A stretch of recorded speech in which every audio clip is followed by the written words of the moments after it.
Welcome, welcome to video number 5, interview number 5 with Indra Singh, and this is part of the Wellther series. And Indra and I have been having a conversation, and I've been learning a lot from her insights. And in particular, I know that she draws a lot of energy and insight from the earth. And we've had conversations offline about earth and what it means to her. So I think it's important that we ground ourselves, pun intended, to this earth story that Indra wants to share, can share, and I'm going to ask her to share. So what's the role of earth, or how does earth inform you? How does earth inform me?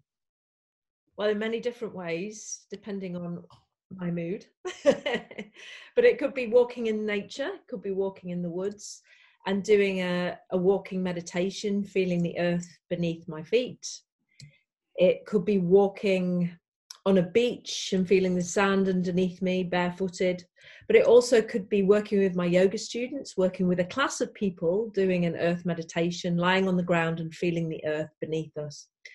And I do that quite a lot. I do a lot of visualizations where I get people to lie down and feel and visualize the core of the earth beneath their bodies so that they're actually dropping into that space.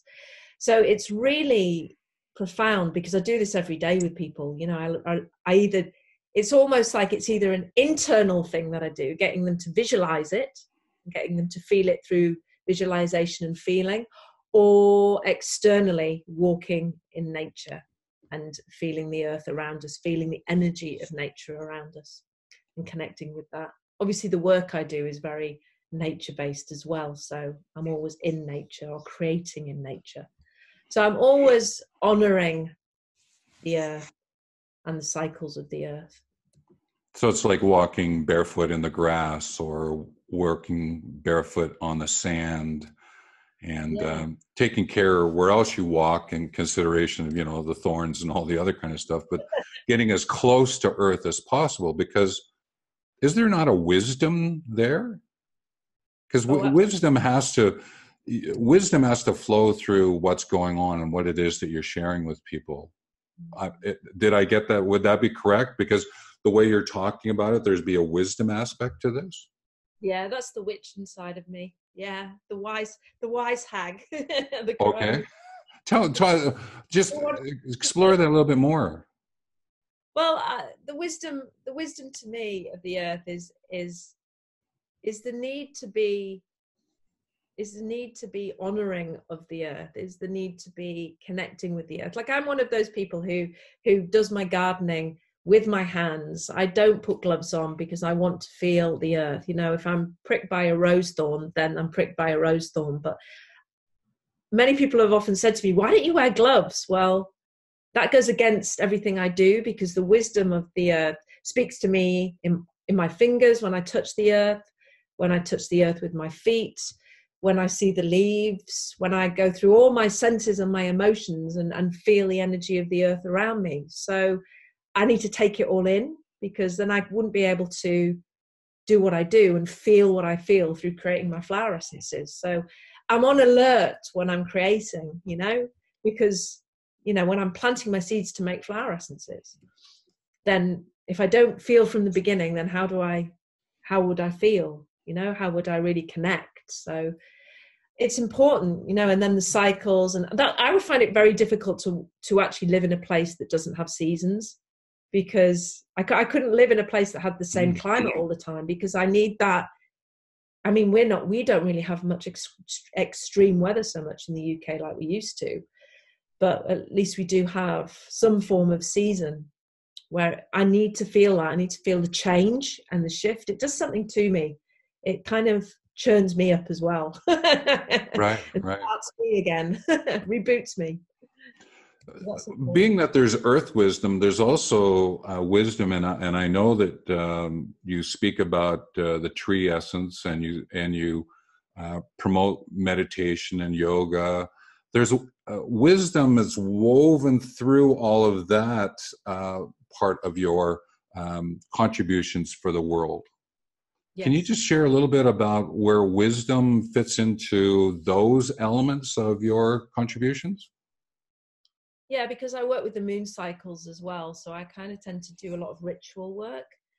And I believe when I do ritual work that it comes from deep down in my core. It's not something that I've taken really from anywhere else. I've taken it from just sitting and channeling and knowing what I have to do to create, whether it's a flower essence, whether it's a basic new moon ritual where I'm doing new, starting a new beginning or something like that. But I work with the core energy that comes through me that I feel that I can, really accept inside of myself, and I think a lot of the time it's to do with being okay with what comes through you and not questioning it. So I class that as my wisdom. That's what's the wisdom to me, is just allowing whatever comes through me to come through me so that I can actually honor the earth in that way and trust that that's the way to do it. I have a few stories about flower essences and how people have said that they can't be created at this time and this time and this time. And it's like, I've never heard Mother Nature tell me that it can't be created at that time. When I do, then okay, I'll let you know. But I don't understand that. It's like, just open and you'll be told, So that's how does that make sense? Oh, it makes perfect sense. And you used a really great word in there, accept. Yeah. There have to have been a point in your life where acceptance of what it is that's been gifted to you, that you are, okay, this is what's been gifted. I'm going to accept this. And if more people, and I'm going to do an extension here, if more people were to listen, right, to the wisdom that's being given to them, Earth is giving them wisdom all the time, and they accept it, and then they can go beyond what it is that they thought possible. Can you pick up on this acceptance and what that means to you, and how did you know to accept? I stopped listening to what everybody else was telling me. It's that simple. Okay. People telling me that should be that way, that should be that way, and I started listening to myself. Because that's the key. Just, stop listening to everybody else telling you how it should be and just follow your heart and open yourself up. I think being vulnerable as well to what is and just allowing it to be present there and just let it come through you is very important for this kind of work. Well, wouldn't that have been the same thing? Because you've spoken about being a dancer and dancing. You would have to have gotten to a point where you had to accept who you were and the way that you were going to move. Yeah. To be able to then get to the other side, quote, quote, so that you could go beyond, or else you would have sort of found yourself in a stilted position. It's a little bit like learning your flower essences and then going beyond. There's an acceptance and beyond that would take place. I sort of liken it like an S curve. You're coming in and then zipping out, the other side of it. Yeah. So I had mentioned acceptance and beyond. What about the word beyond? Because you've had to beyond where you were as a dancer to become a dancer. You work beyond, doing flower essences to be someone who is doing flower essences. There's this beyond factor. Can you share what comes to mind when you think of the word beyond? Well, when I thought of beyond, then I thought of beyond the veil, the other side, the nature kingdom, the elementals, the fairies. This is when people start to turn off, you see, when people start talking about fairies and elementals.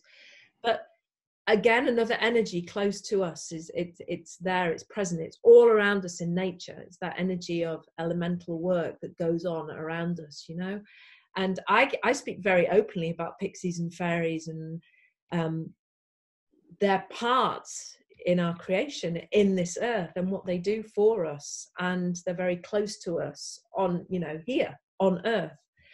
And that to me it's about almost seeing, well, it is about seeing beyond, being able to just allow yourself to be present to what is, what comes through you. And it's usually on the other side. Like I can see when I'm creating, I can open my eyes and I can watch, you know, a plant change and move and shift, almost shape shift, really. And that to me is just seeing it from another angle, seeing it beyond from what it is. But yeah. Well, when we mix a drink, we talk about the ingredients, Yeah. right?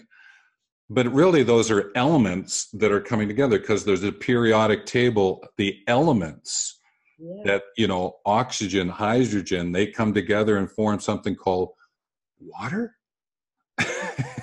And it's these elements that come together. So the elementals, I know we talk about fairies and pixies and all that, but they're just a part of this earth wisdom that we've spoken about before. And I appreciate them. I actually wrote a blog post about unicorns. Oh, great. Right? And finding unicorns when you actually go through trees as sentinels to your pathway, and how important they are to us, even if it's only from an imaginative point of view. But you're actually extending this notion of acceptance and going beyond because of the tree essences that you're working with. Yes. Yeah. Can you extend and go beyond what you've just shared and into the tree essences and what that might do for you to sort of bring peace to some people's lives? Well, I think with the tree essences, they're very different energy than the flower essences because they hold a strength. I mean, you see a tree and you just know, you know, it's very strong, you know, and every tree is very different. So to me, you know, I love to connect with sort of the green man energy, the green woman energy when I'm working with trees, and the forest energy, the woodland energy, which again is very different than the energy that I might work with in my own small cottage garden, you know, or my yard and my pots, you know. So it's about working with the different energies that suit that particular tree or that essence or the energy or the space that you're working with. So it all comes from the heart. It all comes from within, and that's how I see it. And the connection comes from the heart space. You know, I remember when I was younger, and it being a cedar tree that was the first tree for me, that was a big part of my life. You know, and that was the thing that gave me the tree that gave me a big hug. You know, they have huge canopies. Mm-hmm. You know, they stretch so far out, and they're beautiful. And we had one at school, and it was almost like a blanket in the sky, and it was just gorgeous.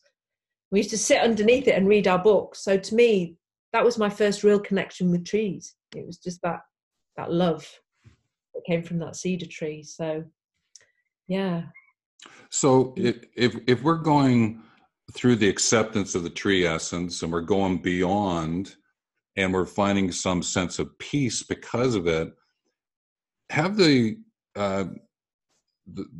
people who've used the essences and engaged with you and learning with you, do they find peace in their own lives because of it? Or how would you weave the word peace into what you do?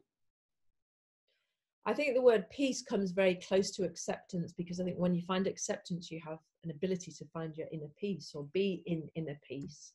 So they work very, very close together. So yeah, when they've taken the tree essences or flower essences, but particularly tree essences, because they have that energy of, I have one particular lady who prefers to take the tree essences because they give her that sense of strength and grounding. But she herself has felt a strong sense of peace when she's been taking the pine essence, which is one of my big sellers.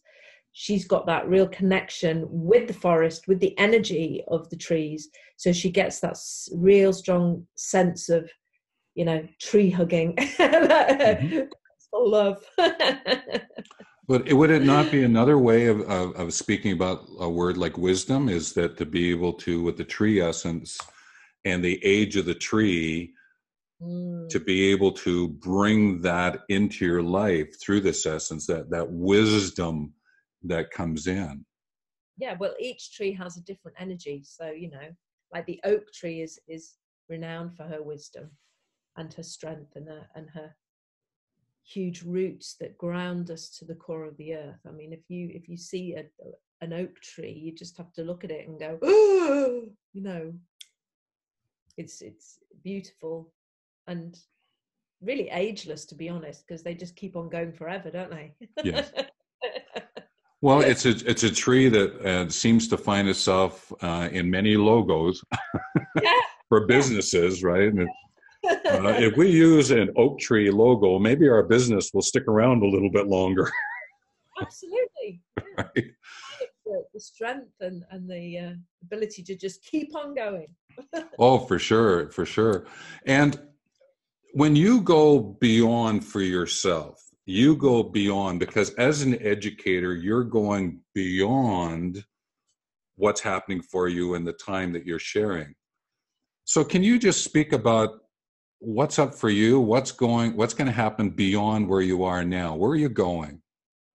I'm going with the flowing.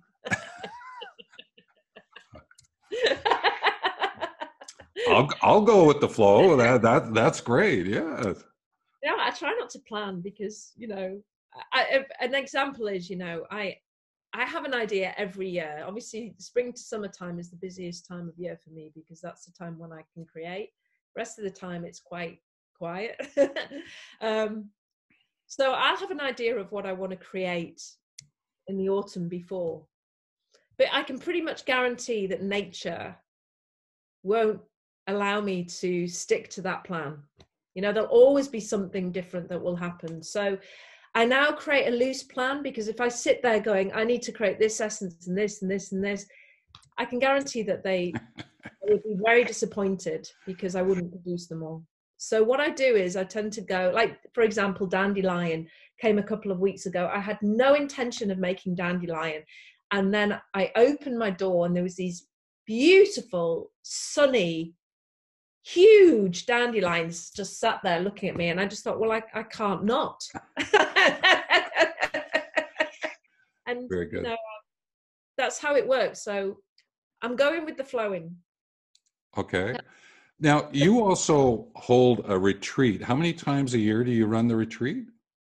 Twice a year in the UK in the Lake District. Yeah, it's called the Wild One Weekend, and it's based in a place called Windermere. It's on a National Trust site, and it's a bale barn, organic bale barn at the bottom of a waterfall in the woods. So it's perfect.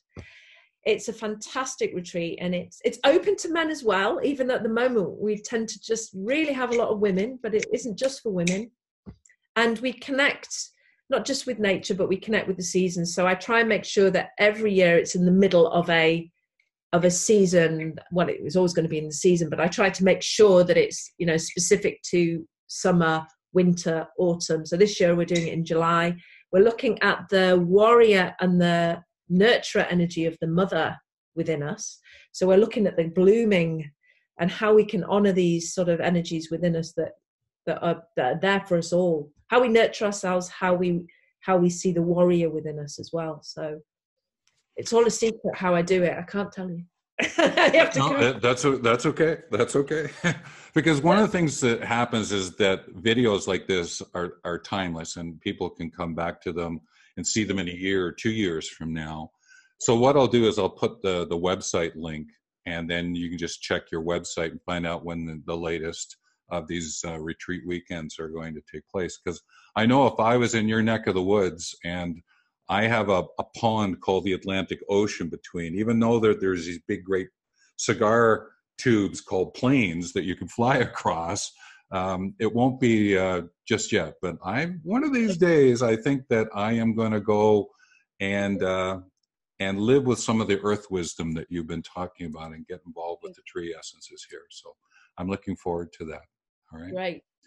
So knowing that this is the 5th video in the series of 5, I'm just curious, what might be something you would like to share as a way of saying thank you to those who are watching and listening to this that would take us out with a smile?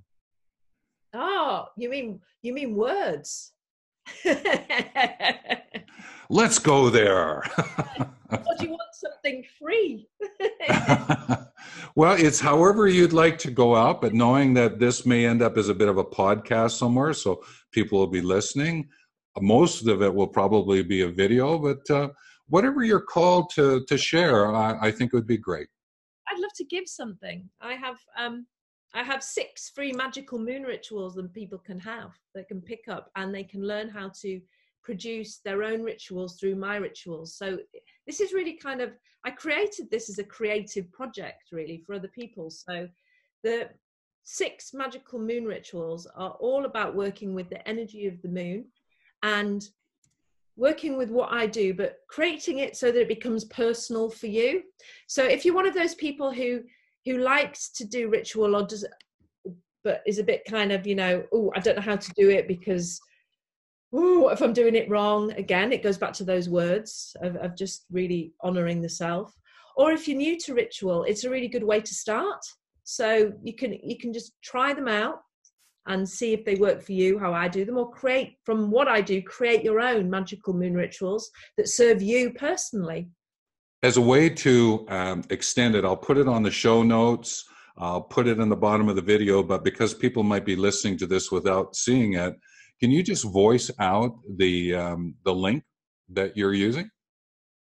www.theimaginarium.love. Okay. Thank you very much. We'll have that available for people to go with it. So with that, I just like to say thank you. Appreciate the insights, the weaving that we've done, and we've covered lots with these interviews. I think I'd rather call them conversations, collaborative conversations. So with that, Indra, thank you, and I wish you well as you go beyond what's happening now and into the world where wisdom is woven into your life. Take care.